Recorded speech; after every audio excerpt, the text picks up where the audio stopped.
Olá, olá, minhas queridas amigas, meus queridos amigos, votos de paz, de bem. Eu sou Rafael Siqueira. Você já deve estar se acostumando comigo, porque toda segunda-feira nós estamos no nosso programa Ao Encontro de Jesus, pelas ondas, pelo sinal, através da internet, da Web Rádio Fraternidade, a emissora do bem na internet, que ajuda diariamente a construir um mundo melhor. Mas hoje eu estou aqui num projeto diferente. Nós vamos conversar por cerca de 50 minutos sobre o Setembro Amarelo. E vocês observem que eu trago ao meu fundo um banner, Setembro Amarelo, para lembrar a cada um de vocês, você não está sozinho. Fui convidado pelo Rubens para falar sobre a temática Não Desista, Deus te ama.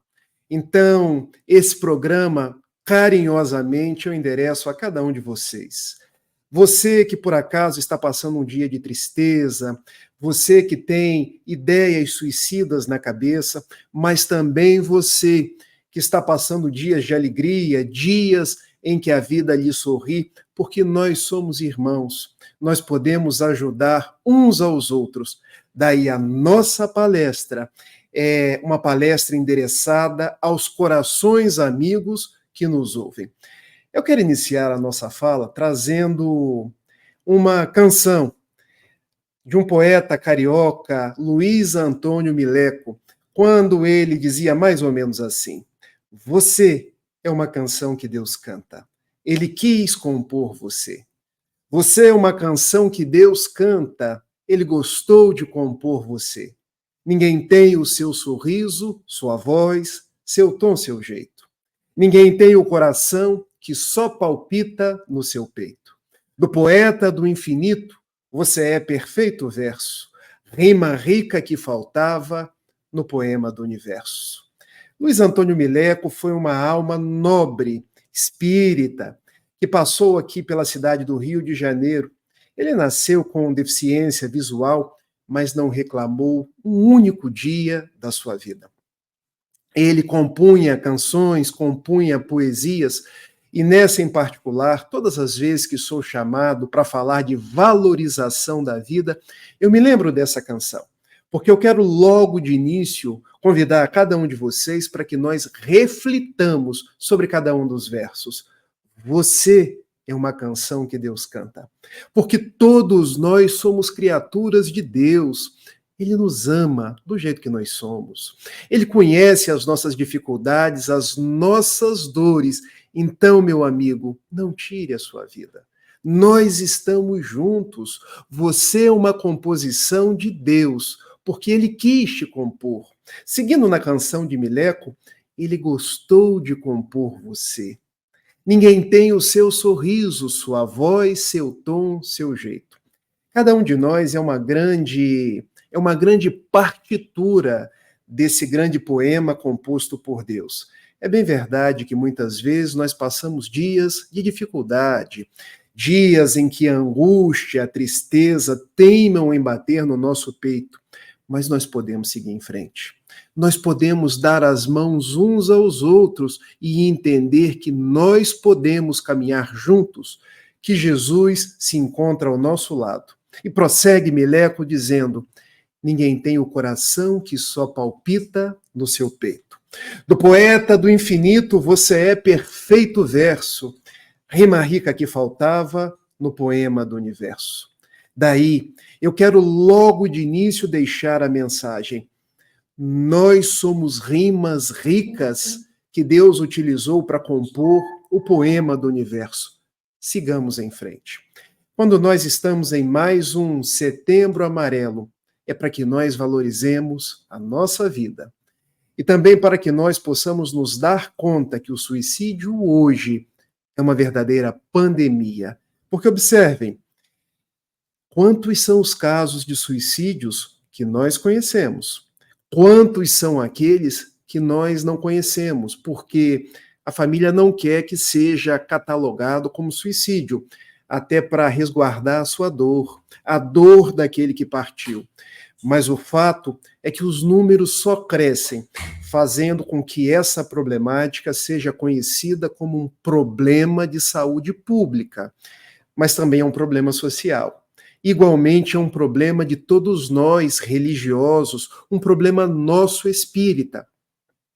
Porque se já agasalhamos o Evangelho, Jesus nas nossas vidas, nas nossas falas, nas nossas atitudes, é nosso dever.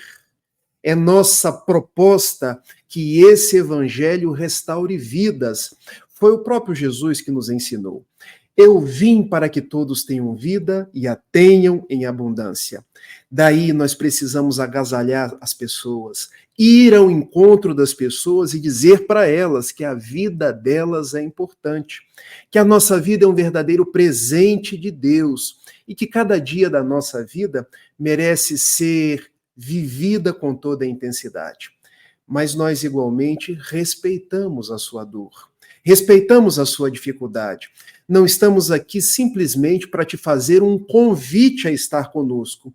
Nós queremos entender você, acolher você e dizer que é possível continuar. Nós somos 8 bilhões de criaturas no mundo, 8 bilhões de pessoas que passamos dias de dificuldade. E eu quero fazer agora um exercício de empatia, porque eu tenho para com o suicídio um verdadeiro lugar de fala. Porque quando a gente fala em ímpetos suicidas, em tentativas de suicídio, parece que o problema é apenas com as outras pessoas. Parece que nas nossas famílias não temos a problemática do suicídio, das depressões, das angústias, dos transtornos. Parece que a gente sempre quer resolver o problema do vizinho, mas não. O problema é nosso. O problema acontece dentro dos nossos lares. E eu, quando tinha os meus 17 para 18 anos, também tive vontade de me matar, de tirar a própria vida. Aliás, eu tive a oportunidade de contar essa história no último Congresso Espírita de Uberlândia, o nosso céu, o 7º céu, quando estive para falar do amor, mas acabei contando a minha história pessoal e que eu agora repito, não para fazer uma autobiografia, mas para trabalhar como uma inspiração, porque vidas inspiram umas às outras. Quando a gente vê que alguém já passou, nós geramos conexão. Eu era um jovem muito triste. Apesar de frequentar a minha igreja, à época eu era católico, morava em Itapiruna, norte do estado do Rio de Janeiro. Eu era vítima de depressão, de angústias as mais diversas, não queria continuar a viver. Era muito tímido, não conseguia me relacionar com as pessoas, e num determinado período da minha vida, pensei, se eu tirar a própria vida, eu acabo com o meu sofrimento, e igualmente acabo com o sofrimento dos meus pais, porque tem tanta dificuldade de conviver comigo. Gente, quando uma pessoa começa a idear o suicídio, porque o suicídio não tem apenas a fase da execução, a gente tem primeiro as ideações, depois o planejamento e por fim é que parte para a execução. Quando alguém começa a ter ideações suicidas, ela não quer tirar a própria vida, ela quer acabar com o sofrimento. Mas aí é que entra a doutrina espírita dizendo para nós que ninguém tira a própria vida, porque nós somos espíritos imortais. Nós continuamos a viver. Mas na época ainda eu não era espírita. Então eu pensava, se eu tirar a minha própria vida, vai ser um peso a menos. Resolvi escrever uma carta para os meus pais, dizendo, mamãe, papai, vocês não têm culpa de nada. Eu é que não consigo viver mais. Mas Deus é tão bom, porque eu idealizei tirar a minha própria vida com uma arma de fogo. Pensei, se o vigia me emprestar a arma, eu darei um tiro na minha cabeça e acabarei com esse problema de uma hora para outra. Mas Deus é bom que no dia que eu iria fazer, o vigia não foi. Eu não tive acesso à arma e eu, graças a Deus, não me matei. Eu, à época, estava ainda na cidade de Itapiruna, os meus problemas aumentaram, precisei ir para uma outra cidade, também no norte do estado do Rio, Bom Jesus do Itabapoana, onde eu passei dias muito difíceis, porque não conseguia dormir, A tristeza continuava, era um período que eu precisei tomar remédio, ir a psicólogo, que também se fazem importantes no nosso processo de reconstrução. E durante 3 meses que eu estive na casa de uma velha tia minha, a tia Ana, como eu amo essa tia Ana, ela me colocou dormindo num quarto que tinha uma mesa de cabeceira na qual eu encontrei um livro. O livro era esse daqui. Nossa, eu coloquei um fundo de tela e às vezes fica difícil de enxergar, mas todos conseguem ver que é o Livro dos Espíritos. Mas o livro tinha uma particularidade, porque ele estava sem a capa. Eu comecei a ler logo da introdução. E vocês poderiam perguntar, mas Rafael, o que tem a ver o livro estar sem capa? Uma particularidade. Lembrem-se que eu falei que era católico, o meu sonho era ser padre, gente, porque eu amava Jesus, ainda amo. Amava Francisco de Assis e ainda amo. Mas eu pensava, será que eu posso ler o Livro dos Espíritos? Como não tinha capa, bom, não tem problema. Comecei a ler. E me encantei pelo livro. Li toda a introdução. Li a parte primeira desse livro, que fala de Deus e das causas primárias. A segunda parte, dos espíritos e do plano espiritual. A terceira parte, das leis morais. Cheguei na quarta parte, das esperanças e consolações. Mas uma frase em particular, logo na introdução da obra, me chamou muito a atenção e talvez tenha me salvado a vida. Como esse livro, como a literatura espírita, salva vidas. A frase dizia mais ou menos assim: para o verdadeiro espírita, os problemas desse mundo são transitórios, porque nós divisamos a vida futura, porque nós entendemos que se soubermos aprender com as dores, encará-las como processos redentores, nós teremos o nosso futuro, a alegria vindoura. E eu pensei, nossa, quer dizer então que eu preciso olhar para os meus problemas como aprendizado. Quer dizer então que eu preciso aprender com a minha dificuldade, porque sou um espírito imortal. Eu quero ser espírita. E como eu iria dizer isso para minha mãe? Como eu iria me assumir espírita? Gente, eu tenho 44 anos.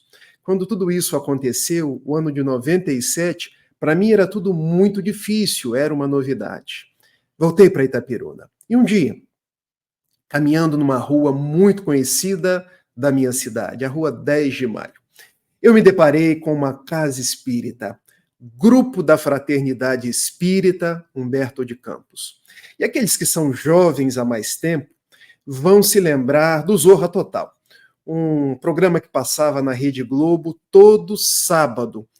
O programa não era lá dos melhores, mas havia um personagem muito engraçado, o Paulo Silvino, que ele interpretava um índio que fazia mais ou menos assim: pezinho para frente, pezinho para trás, pezinho para frente, pezinho para trás. Porque quando eu passei de frente ao centro espírita, uma voz falou na minha cabeça: entra, meu filho. Como as vozes falam conosco. Se são vozes nos incitando ao bem, com certeza, bons espíritos, nosso anjo de guarda. Se são vozes nos incitando à tristeza, à discórdia, ao ódio, não são vozes boas. São vozes daqueles espíritos que não nos querem o bem. Então não ouçamos as vozes do desânimo, não ouçamos as vozes que nos pedem para fazer coisas erradas, ouçamos as vozes do amor, as vozes de espíritos que querem o nosso bem. E eu ouvi aquela voz, boa, entrei na casa espírita, para nunca mais sair. Eu era um jovem muito magro, ainda sou, tinha bastante cabelo, hoje já não tenho tanto, mas eu me dei conta que os jovens que tinham na Mocidade Espírita, porque eu entrei logo na Mocidade Espírita, não faziam bullying comigo, não me chamavam de magro, não diziam que eu tinha a cabeça muito grande, e eu comecei a me aclimatar na casa espírita, percebi que eu poderia conversar com outros jovens, porque até então eu não conseguia conversar com ninguém. A minha vida foi tomando um novo prumo, eu fui descobrindo a alegria de viver. E na casa espírita, Eu comecei a estudar as obras espíritas, a codificação, o Livro dos Espíritos, o Livro dos Médiuns, o Evangelho segundo o Espiritismo, o Céu, o Inferno, a Gênese, as obras do benfeitor Emmanuel, e a minha vida foi tomando um novo tônus. Fiz também o tratamento psiquiátrico, porque os remédios, por vezes, são importantes para recompor a nossa bioquímica cerebral. Fui ao psicólogo, porque a gente precisa entender as nossas emoções, entender os nossos sentimentos. Fui me recuperando. Passei no concurso para o Banco do Brasil, gente, onde estou até hoje. Já faz 24 anos. E o banco me transferiu para a cidade de Niterói. Hoje eu trabalho no Rio de Janeiro, mas em 2003, quando fui transferido, eu estava na cidade de Niterói. E aqui na cidade de Niterói, onde hoje moro, um dia aquela mesma voz, ou uma voz diferente, de quem é a voz não importa, nós precisamos saber se a voz nos indica o caminho do belo, o caminho do amor, o caminho do bem. Ela, meu filho, hoje nós vamos num lugar. E eu fui. Saí da agência Moreira César do Banco do Brasil, aqui em Niterói, e fui caminhando cerca de 2 quilômetros até chegar numa casa espírita, Sociedade Espírita Fraternidade. Era uma quarta-feira, 8 horas da noite. Havia um negro, dos olhos verdes, que lembravam o mar da Galileia. O nome dele era José Raul Teixeira. Falava sobre a felicidade e o evangelho. E eu arregalei os olhos. Nossa, como ele fala bem, como ele fala de felicidade de uma forma diferente, porque até então eu pensava em felicidade conforme os padrões do mundo, o padrão das coisas que se pode comprar. E aquele homem diferente, especial, falava de felicidade do ser. Somos um espírito imortal, estamos no mundo para amar. A nossa felicidade é estar coerente com a proposta do Evangelho. Fui falar com ele logo após a palestra, e ele, nós estávamos te esperando. E eu, como assim? Estavam me esperando? Gente, quando a gente chega numa casa espírita e é acolhido, parece que tudo muda, parece que a tristeza se converte em felicidade, parece que o peso fica do lado de fora. Nós estávamos te esperando, porque Jesus espera por ti. Vamos trabalhar, meu filho? Onde? E ele respondeu, aqui e agora. A livraria ainda está aberta. Você pode começar a vender livros, mas eu não conhecia nenhum livro. E ele, leia os livros, porque quando você lê os livros, você vai guardar na mente conteúdos nobres. E quando você guarda na mente conteúdos nobres, não dá espaço a conteúdos negativos. E depois você vai vender os livros, sabendo indicar o livro para as pessoas. E assim, fui me aclimatando na casa espírita. Pouco tempo depois, o hoje desencarnado, o Mazinho, chegou para mim, meu filho, o benfeitor espiritual da casa, Camilo, deseja lhe fazer um convite. Era um convite pela psicografia de José Raul Teixeira para que eu engrossasse as lides do trabalho mediúnico. No trabalho mediúnico, vinha me dar conta que os ímpetos suicidas tinham a ver com processos obsessivos, com resgates do passado, e que eu deveria trabalhar no bem, trabalhar para Jesus, que eu deveria a cada dia da minha vida ser a minha melhor expressão, que eu dedicasse os meus passos ao Evangelho e onde estivesse, que Jesus falasse por mim, abraçasse por mim e que eu fosse uma carta viva do Cristo. Não pensei mais em suicídio, mas em verdade continuo as lutas todos os dias. E conto a minha história pessoal para que ela sirva de motivador para cada um de vocês. Não se matem, não desista, Deus te ama, você não está sozinho. É bem verdade que você pode estar passando pelos mais variados problemas, mas não há problema que não pode ser resolvido. É bem verdade que você pode estar passando por dias de solidão, mas nós estamos contigo. Você pode procurar ajuda, a ajuda de uma casa espírita, a ajuda de um ambiente religioso, se você não é espírita. Você pode procurar a ajuda do CVV, o Centro de Valorização da Vida, número 188, onde as pessoas vão te ouvir sem qualquer tipo de julgamento. Não desista de você. Não desista da sua vida, porque Jesus te ama. Nós já caminhamos aí 20 minutos de fala, e agora eu quero trazer algumas considerações da doutrina espírita sobre a problemática do suicídio. Porque existem algumas razões que levam as pessoas a se desgostarem da vida. E quando a gente conhece as razões, nós podemos, em combatendo as causas, adotar atitudes que nos façam mais plenos, que nos tragam alegria de viver e paz. Para tanto, eu vou me valer do mesmo livro, o Livro dos Espíritos. Quando em a questão 943, Allan Kardec indaga aos imortais: de onde vem o desgosto pela vida, que se apodera de certos indivíduos sem motivos que o justifiquem? E os bons espíritos respondem: efeito da ociosidade, da falta de fé e muitas vezes da saciedade. Daí nós precisamos repensar essas três coisas. A primeira delas, ociosidade. Vocês talvez se lembrem daquilo que os antigos colocavam para a gente. Cabeça vazia, oficina do diabo, oficina da obsessão, oficina das ideias suicidas. Então, vamos preencher o nosso tempo? Vamos parar de dar espaço à hora vazia, aquela hora que muitas vezes eu sou invadido pela ideia depressiva, pelo conteúdo que não eleva, pelas conversações chulas que não chegam a lugar nenhum, porque observem, existe a lei do trabalho, existe a lei do repouso. Mas quando a gente se entrega à inércia, já pararam para pensar quantos pensamentos negativos vêm à nossa cabeça? Eu quero trazer um dado estatístico para vocês. Eu estou completando uma pós-graduação em neurociência, psicologia positiva e mindfulness. Os neurocientistas, esse número não é um número exato, mas é um estudo. Dizem que nós temos cerca de 70 mil pensamentos por dia.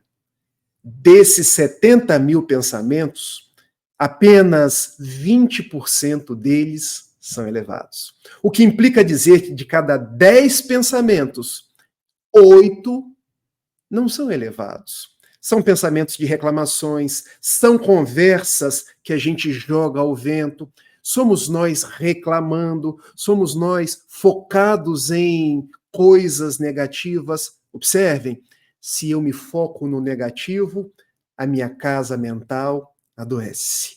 Se eu foco na hora vazia, os meus pensamentos são invadidos por ideias tristes, ideias depressivas. Já se deram conta que quando uma pessoa se aposenta, nada contra a aposentadoria, porque a gente pode se aposentar e ficar ainda mais jovem, trabalhar ainda mais, mas se entregam à aposentadoria sem ter nada para fazer, costumam vir pensamentos ruins, aquelas coisas que vão dando, aquelas doenças que nós vamos desenvolvendo, porque nós não fomos feitos para ficar parados.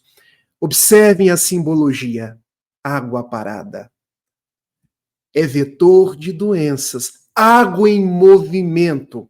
A água em movimento, ela gera energia. A água em movimento, o barco trafega, levando a produção. Então, não nos entreguemos à ociosidade, à hora vazia, porque pode ser o momento de nós começarmos a angariar coisas negativas na nossa mente.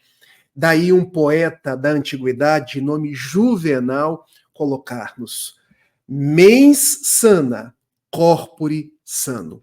Se a minha mente é positiva, o meu corpo tem saúde.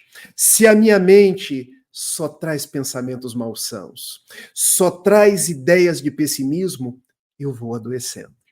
e para que vocês se lembrem de um desenho que passava antigamente. Quando eu falo desse desenho, as crianças e os jovens, tio, você está ficando velho, hein? Mas havia um desenho chamado Zé Colmeia e Catatal, que tinha um leão, Lipe, da positividade. E havia uma hiena, Hard, negativa, que ela baixava a cabeça e ficava, ó vida, ó céu, ó azar, uma nuvenzinha sempre trovejando na cabeça dela. Daí, meus amigos, não reclamemos, não cultivemos a negatividade, o pessimismo, sigamos em frente. Mas os bons espíritos também nos recomendam a observar a nossa fé. Como anda a nossa fé? Será que a nossa fé é uma fé crença ou uma fé certeza? Porque o benfeitor Emmanuel coloca para a gente em a questão 354 do livro O Consolador que ter fé não é dizer eu acredito. Ter fé é dizer eu sei. Então, que nós possamos ter em mente que ter fé é mais do que acreditar. Ter fé é ter certeza. Vamos para um exemplo? Eu tenho um relógio na minha mão. Se eu soltar esse relógio, o que acontece? Vocês que estão me vendo vão dizer, ele vai cair. Vocês acreditam ou têm certeza? Tem certeza. Por quê? Porque há uma lei chamada gravidade. Quando a gente solta um corpo pesado, ele cai. Curioso.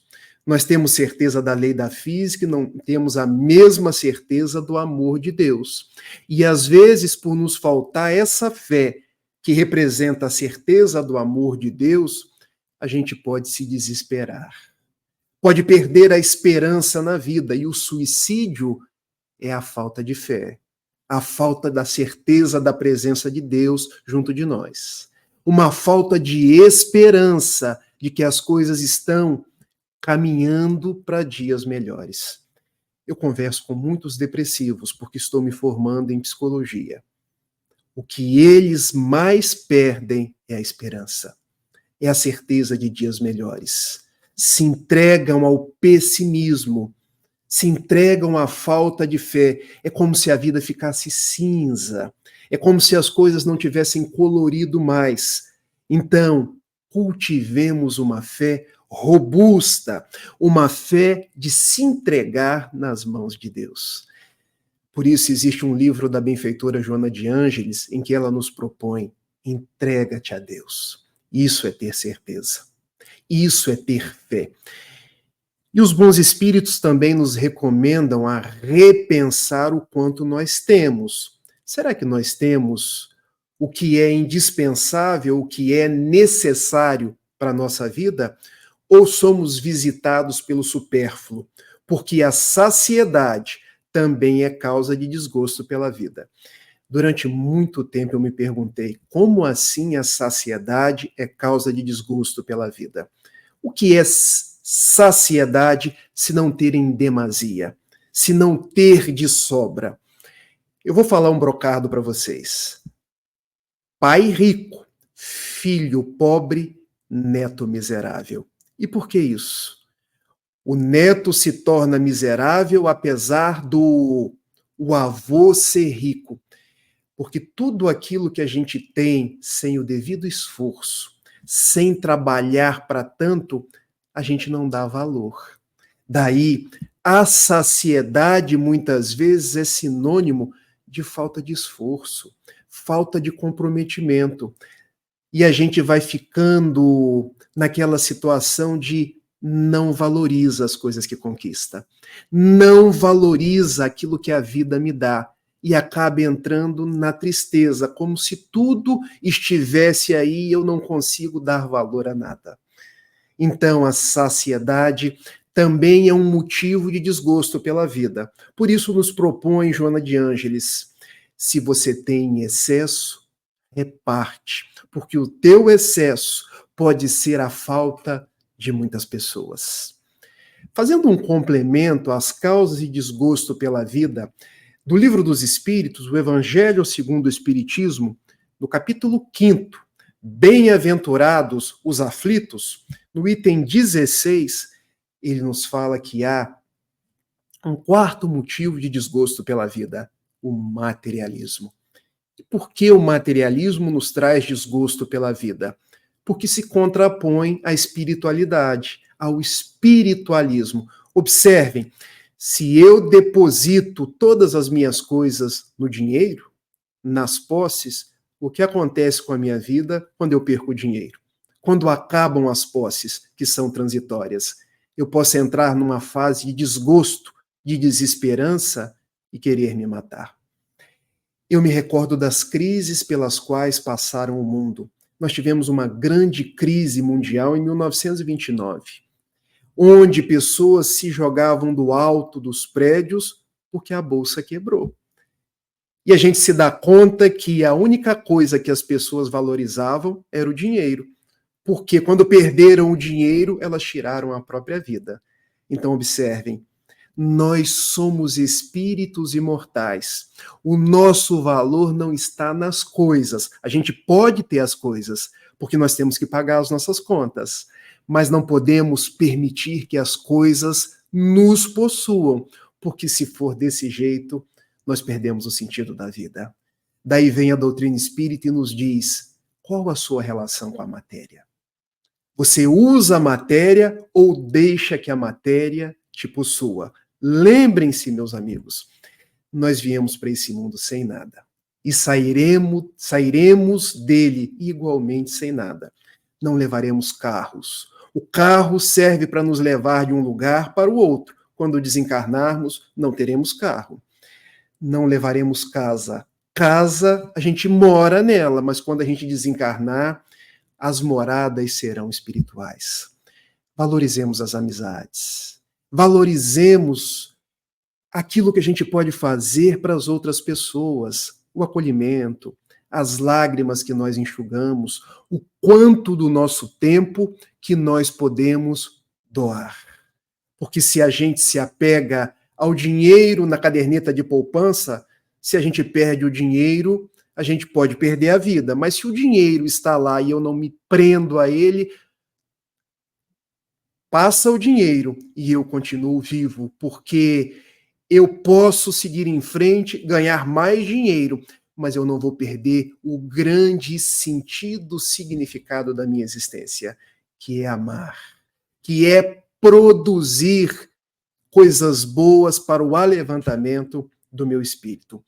Há uma quinta causa, um quinto motivo e desgosto pela vida. E eu tiro esse quinto motivo do livro do nosso querido amigo André Trigueiro, que ele nos coloca que a intolerância tem tirado a vida de muitas pessoas. Por quê? Porque hoje a gente tem se odiado muito. Hoje a gente tem estabelecido muros que dividem as pessoas, quando nós deveríamos estabelecer pontes. Hoje as pessoas se julgam umas às outras quem está certo de quem está errado. Observe, se eu sou espírita, eu preciso ver beleza naquele que não é espírita, porque é meu irmão. Se eu tenho a minha orientação sexual, eu preciso ver beleza, compreender, respeitar aquele que tem uma orientação sexual diferente da minha. Porque quando não há essa reciprocidade, essa empatia, aquele que se vê no auge do preconceito, nós não conhecemos a intimidade das pessoas, a subjetividade dela. Ela pode fazer uma curva de tristeza e acabar tirando a própria vida.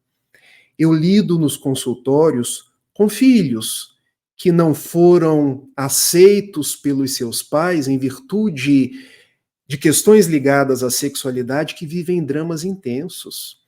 Eu lido com pessoas que, por conta da sua questão religiosa, que não é aceita por familiares, vivem dramas intensos. Então, nós precisamos acabar com os preconceitos, com os muros e entender que o outro é filho de Deus. Nós precisamos amar o outro do jeito que ele é, não da forma que eu gostaria que ele fosse.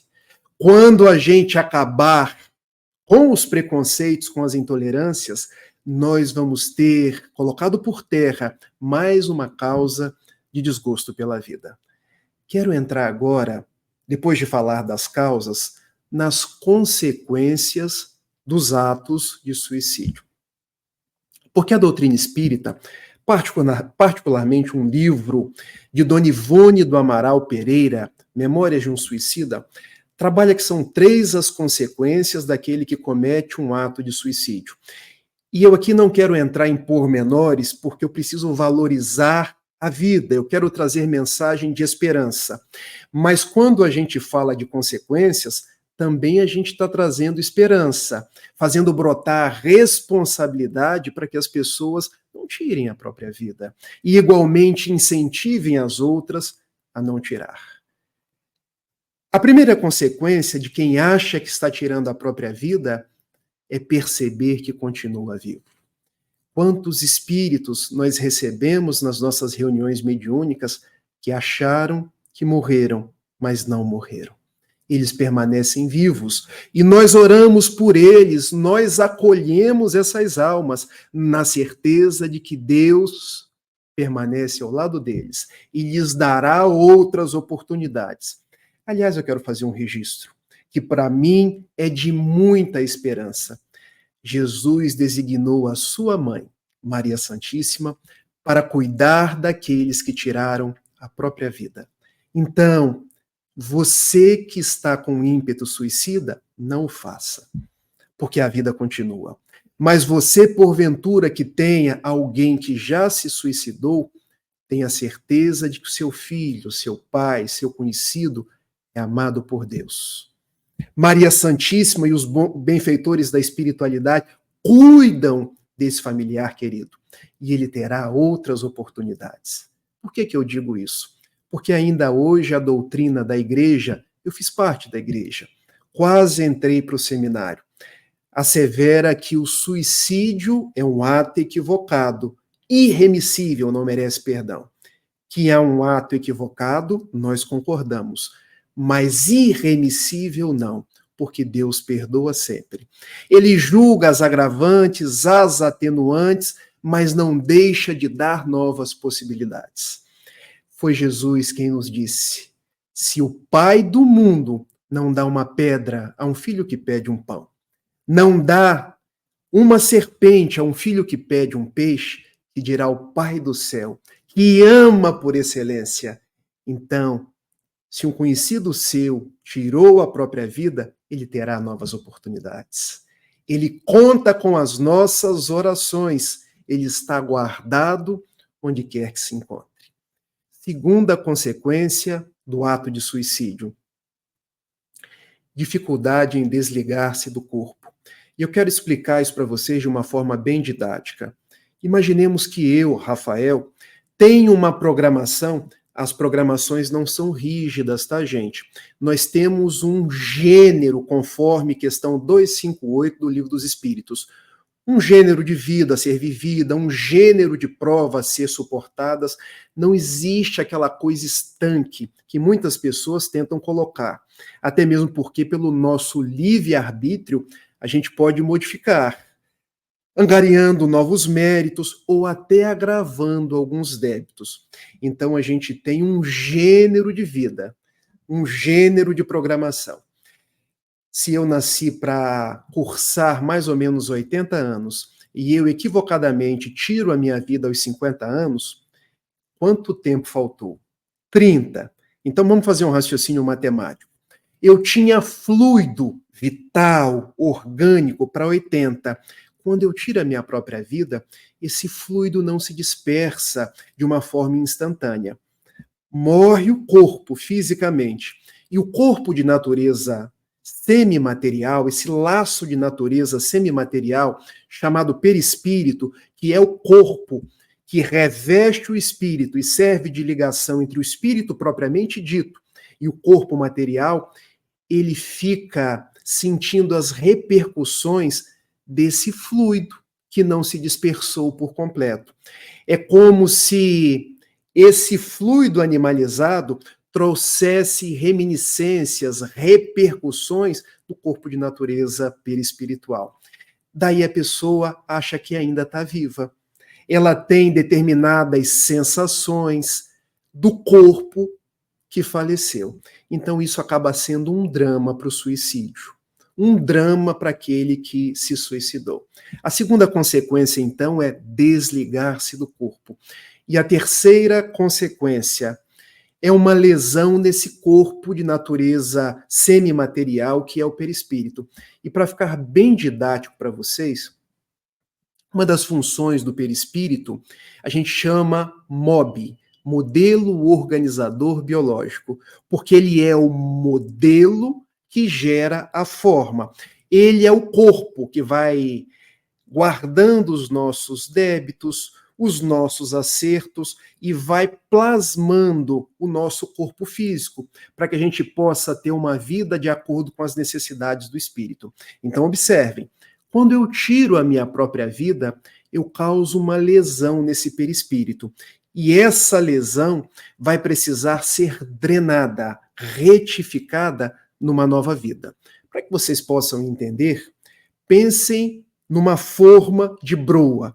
Eu falo em broa porque eu gosto muito de broa, gente. Quando coloca a goiabada, então, fica maravilhosa.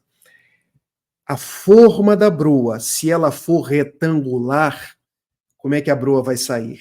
Retangular. Se a forma tiver formato de um coração, como é que a broa vai sair? Com formato de um coração. Imaginem que eu deixo o tabuleiro da broa cair e faz um amassado no fundo. Como é que vai sair a broa? Com aquele amassado, com aquela marca. O perispírito é a forma que gera a forma, o corpo físico. De maneira que, se eu leso o meu perispírito na cabeça com um tiro, se eu leso a minha garganta tomando um veneno, eu vou precisar, numa vida subsequente, recompor essa estrutura. Daí nós percebemos pessoas que têm dificuldades no encéfalo, pessoas que têm problemas na traqueia, nos pulmões, dependendo da forma como tirou a vida numa existência anterior. Então, as consequências do suicídio nos dizem que nós precisamos permanecer juntos. Nós podemos orar, nós podemos vibrar uns pelos outros. E agora, nós já estamos caminhando aí para a parte final da nossa fala. Eu quero trazer algumas terapias. A primeira terapia que eu quero trabalhar com vocês é a terapia espírita. Nós precisamos cuidar do espírito que nós somos. Lembrem-se que eu já falei que nós temos cerca de 70 mil pensamentos por dia. Cuidemos da nossa casa mental. Porque o meu pensamento gera a minha palavra, gera a minha ação. Mas quem diz dos pensamentos que eu vou ter, sou eu. Eu comando a minha casa mental. Então, que a gente possa elevar o padrão dos nossos pensamentos. Elevar o padrão das nossas conversações. Elevar o padrão da nossa vida, para que a gente possa viver melhor. É isso que nos diz o benfeitor Emmanuel num livro notável, chamado Pensamento e Vida. Porque tudo nasce no pensamento. O meu pensamento gera a vida que eu tenho. Mas a veneranda doutrina espírita nos traz outras formas de nos tratar e prevenir o suicídio. O estudo espírita. Gente, como é bom estudar uma obra da codificação. Como é bom abrir um romance do benfeitor Emmanuel e mergulhar naquelas páginas. As pessoas me perguntam, que livro você recomenda? Paulo Estevam. Eu já li algumas vezes, todas as vezes que eu leio, parece que eu renovo os meus panoramas mentais. Quando eu leio há 2000 anos, eu me renovo intimamente. Quando eu leio o Evangelho segundo o Espiritismo, que não sai da minha cabeceira, eu me renovo. Os livros de página, como nós chamamos, Caminho, Verdade e Vida, Pão Nosso, Vinha de Luz, Fonte Viva, Ceifa de Luz, são livros que a gente pode abrir em qualquer momento e nos renovar. Isso é terapêutica para as ideias suicidas, isso é terapêutica para nós em todos os momentos. Escutar a Web Rádio Fraternidade. Quantas vidas essa rádio já salvou? Escute no seu radinho de pilha, abra na internet, na página da Web Rádio. Eu estou aqui com todo carinho gravando esse programa para vocês. Peço perdão se em algum momento eu falhei na informação, porque a gente também falha. Mas uma coisa eu procuro dar sempre: amor, esperança, certeza de que Jesus está conosco. Sintonize então na Web Rádio Fraternidade. Faça a mensagem de Jesus chegar no coração das pessoas. Vincule-se a uma casa espírita. Vincule-se à sua religião, porque você pode ser católico, protestante. Vincule-se a algo que te faz bem. Porque, gente, tomar um passe renova a nossa tessitura espiritual, porque a gente vê renovadas as nossas energias. É uma verdadeira recomposição fluídica.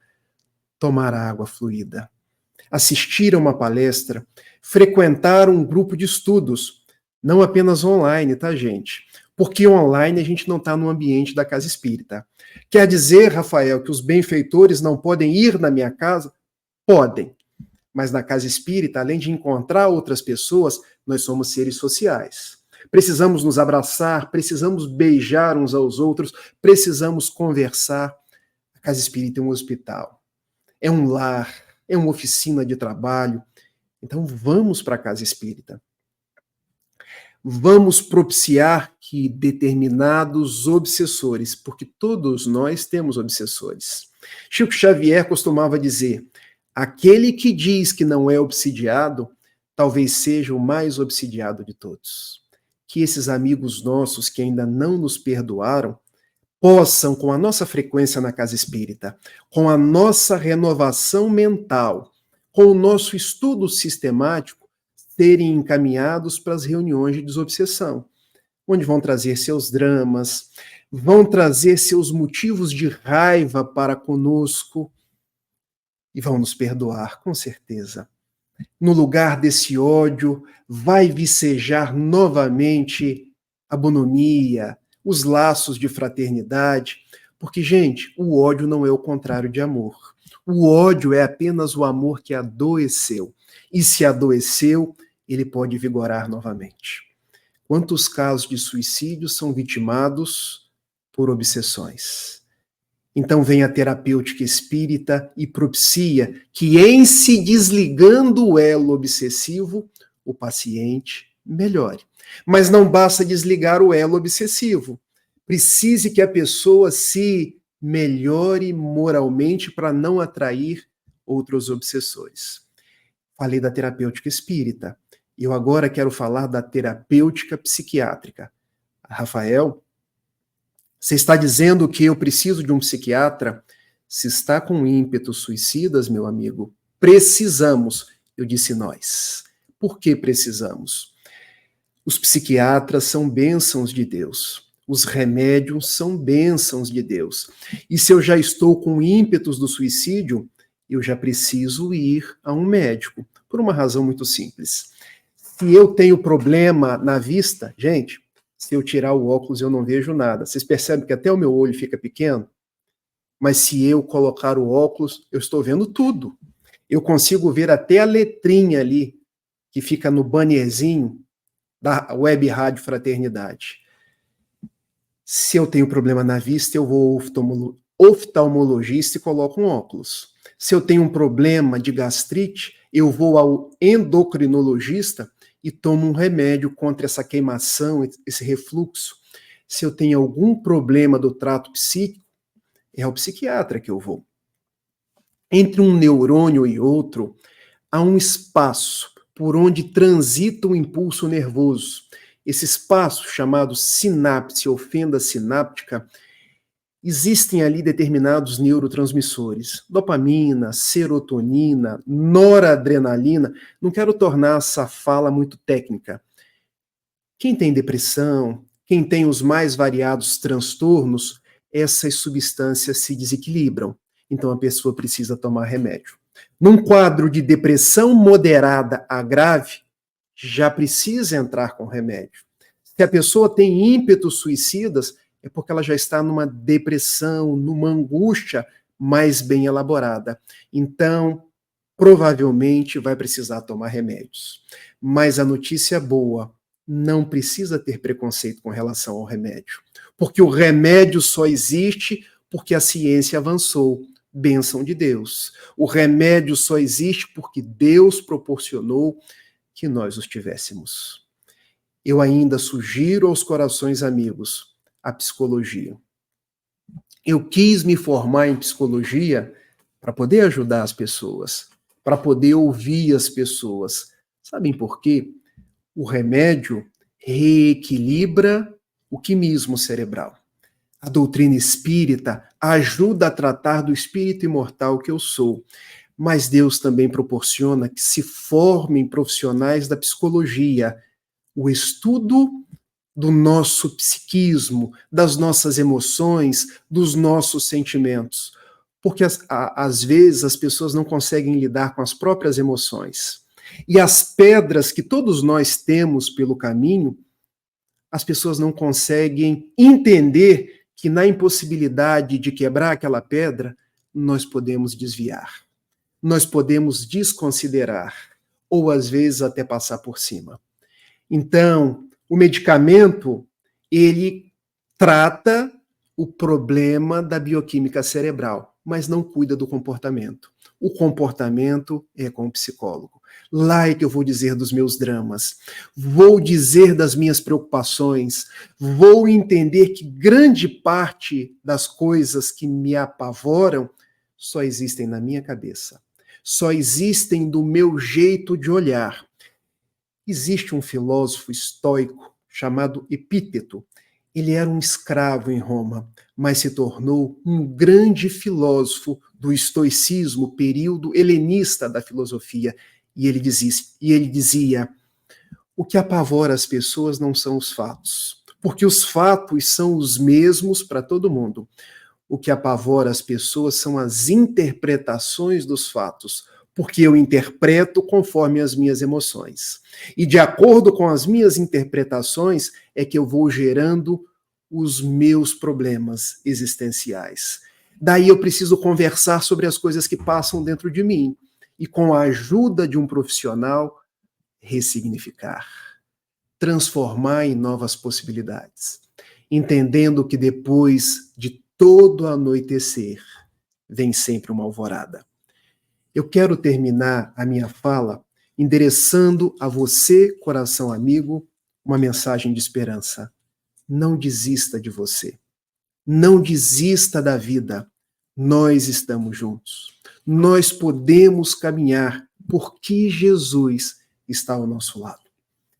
No livro de Mateus, capítulo 11, versículos de 28 a 30, ele já nos dizia: vinde a mim, todos vós que vos encontrais cansados, sobrecarregados, e eu vos aliviarei. Tomai sobre vós o meu jugo e aprendei comigo, que sou brando e humilde de coração, e encontrareis alívio para vossas almas aflitas, porque o meu fardo é leve e o meu jugo é suave. Prestem atenção na fala de Jesus. Vinde a mim, ou seja, ir até ele, porque ele transforma todo o fardo em leveza. Ele converte todo o jugo em suavidade. Mas a promessa dele não é tirar o problema, é tornar mais leve, é aliviar, porque nós ainda precisamos aprender com as dificuldades da vida. Nós temos para com a dificuldade uma relação de aprendizado.